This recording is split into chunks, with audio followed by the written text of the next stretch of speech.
I spent 15 to 20 minutes every day for 30 days meditating. I wanted to see if it would help me to shut off my brain at bedtime, lessen stress, all these benefits that are out there. I want to see if it would apply to me and how it would help me. I'm the type of person that struggles to turn off my brain. It runs all the time. At bedtime, always it starts thinking about things. Very hard for me to focus my brain when it's thinking of all the different things off to the side. I'm wearing a Garmin Venue 2, link in the description if you're interested in seeing that watch. And I'm going to see how it impacts my stress, how it impacts my sleep. I'm also going to just take from a personal point of view of, is it helping me to clear my mind? Is it helping me to just relax and go to bed and not stress about what is tomorrow and all the things on my to-do list? On day one, it actually felt a little awkward. There was a huge pause of silence during the meditation where you're breathing and focusing on your breath. And I kept thinking, should I open my eyes? Did I pause this by accident? And I kept focusing on my back hurting from sitting in my office chair, which is where I sit all day. By the end though, my back didn't hurt. When I started following the methods and following what they were saying, I actually felt relaxed. It was actually, I'm very excited to see where this is going to go. Day 3 though, there was a lot of stuff going on and my brain was just running all over the place. It was actually quite interesting because I had random video ideas for this channel just popping in my head. I had to keep bringing my focus back. I kept telling myself that I can do this tomorrow. I don't need to do this today. I let the thought run through my head, but I didn't have any action on it. It made me start thinking of putting a more organized to-do list together to focus. On day 4, these thoughts that would normally run through my head before bed were actually running through my head during this meditation. So when I went to lay down, I didn't really think about those things. I had already run them through my mind. All right, 7 days are down. I am noticing a few things. One, I'm feeling less awkward when I'm meditating. I just come into my office and close my door and just sit here for 15 to 20 minutes doing the meditation. I'm also finding afterwards, I'm getting much better at taking the time after the meditation to sit there and come back in and just feeling more relaxed. It is really helping me with not having random thoughts through my head before bed. It's really helping control that. And I'm very surprised that after 7 days that I'm already starting to see that. So I'm very excited to see where it gets in 30 days. I haven't looked at the numbers yet for sleep or stress. I'm going to do that at the end. I don't want to accidentally influence it. I want my watch to actually track it and to tell me how it's seeing my stress and compare it to before I started doing this. At this point though, I would highly recommend that if you have problems with thoughts running through your head and you can't just stop them, to take the time. And we'll see where I'm at in 30 days if I still feel the same way, but the way it's trending, it seems to actually be helping quite a bit. 10 days are now complete with the meditation. I've now completed the first phase of the meditation. It's broken into 3 sets of 10 days. I've learned some basic visualizations so far. On my next session, I'm gonna learn how to apply this more generally across my life. So I'm excited to see where that goes. So on day 11, it was trying to teach me how to focus my thoughts and to visualize. I by far was not an expert on day 11. That was just something that was very hard for me to grasp, to sit there and visualize what it was trying to tell me to. So at the time, it seemed like I was gonna learn to visualize, which is kind of cool. It helps me to control my thoughts. So I was pretty excited. And I did start to notice in day 11 and 12 that I was starting to really be able to control those thoughts. I was noticing that I was getting distracted and bringing myself back, which is something totally new for me. Then on day 13, it got into accepting the frustration, letting the thought go, but not letting it control your actions. I didn't grasp it. I'm hoping they get into it a lot more to help me visualize, or I'm gonna have to Google it and figure out what they mean because I truly don't grasp what it's trying to tell me to do.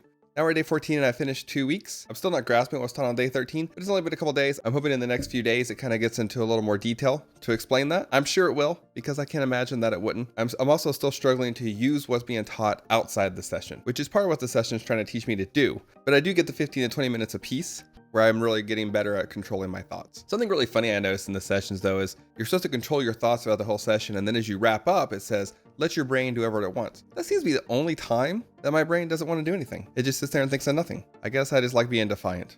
I don't know. I've now finished 3 weeks of meditation. Day 20 finished the second phase of the series. I'm really starting to understand the visualization, and I'm starting to see it more and more as I focus to do these things. I am truly feeling better. I'm excited to see how much change my stress levels. I did notice when I take this time to do this meditation, my mind doesn't run like crazy before bed, which is an awesome improvement in and of itself. I'm also learning how to focus throughout the day, how to constantly run this meditation through my mind in the day when the situations arise that I should be just taking a step back and taking a breath, instead of my brain just running in overdrive. My wife told me she's noticed that I seem more relaxed, which is an awesome improvement. So this does seem to be having a positive effect on me. I'm excited to start this last phase. I'm really interested to see what they teach me. In these sessions, there was a lot of silent parts, so you constantly wonder, did something happen where it turned off? Usually you just kind of go with it because you want your eyes to be closed, you want to be focused. On day 16, it felt like it was really, really long. I hadn't heard any sounds, any voices in what seemed like a very long time. And I realized at this point, my fear had come true. For whatever reason, Headspace logged me out. I went and looked it up, and apparently on the website, it logs you out every 24 hours. I did not know that, and I must have hit that 24-hour mark, and all of a sudden, it just logged me out. I had to open my eyes to deal with the website, which kind of just ruined the part of the meditation because it took me out of the meditation. So now,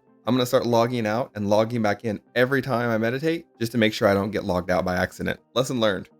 So I just finished the session and I'm very excited because it finally explained how to take those thoughts and those frustrations and to not act on them, not to do internally. I wish I would have done it much earlier. So I'm going to apply it from now on and see what happens. Now that I've completed 30 days, let's look at the health statistics. Let's look at how I feel. And let's talk through whether I'll continue doing this in the future. By the end of this, it taught me how to acknowledge my frustrations, but not act on them, to sit here and control my thoughts better. I'm not perfect by any stretch of the imagination. I'm very excited to continue trying to learn this and trying to evolve this as time goes on. My watch has tracking on it to tell me how my stress levels are and how my sleep score is. So I really want to see from a mathematical point of view if there's any differences based on these sessions. If your stress level is 35 or above, that means that you're not having enough relaxing moments throughout your day. The lower the number, the better. Before starting meditation, my stress level was at a 32 on average for the 30 days prior. During the meditation, my stress levels averaged to 29.7, that 30 days right there. So truly it dropped almost 3 points. So you can see truly my levels have gone down a substantial amount. Now my sleep score, the higher the number, the better. So at 80 is considered good sleep, 90 is excellent. Before meditation, my average score was a 79 for those 30 days prior. My average score during meditation was an 80.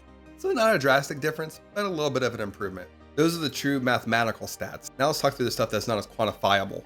I am told that I act less stressed and slower to frustration than I was prior to meditation. That's a huge improvement and something to actually strive for. I do feel better at bedtime. My mind doesn't think of all my to-do list. During the meditation, I tend to think a lot of that, but at bedtime, it doesn't seem to be there, which is a huge improvement because it helps me fall asleep faster, though my quality is not really that much better, but it is a step in the right direction. I do find myself slowing down, taking breaths, and trying to think through my thoughts instead of just reacting. I'm not perfect at it, but I am getting better at it. I do feel better, and I think this is one of the challenges I've done in my lifetime that I will continue to do, even beyond the 30 days. The numbers do show that my stress is better, and I'm finding my mental health is better, so I don't know why I would stop doing this. I can see over time this truly improving my stress management even more. I encourage anyone to try this for 30 days and see how it changes you. It is great to take that time for yourself and to give yourself that break because the world seems so fast paced. If you want to check out my other challenge where I'm training to run 48 miles, click this playlist right here.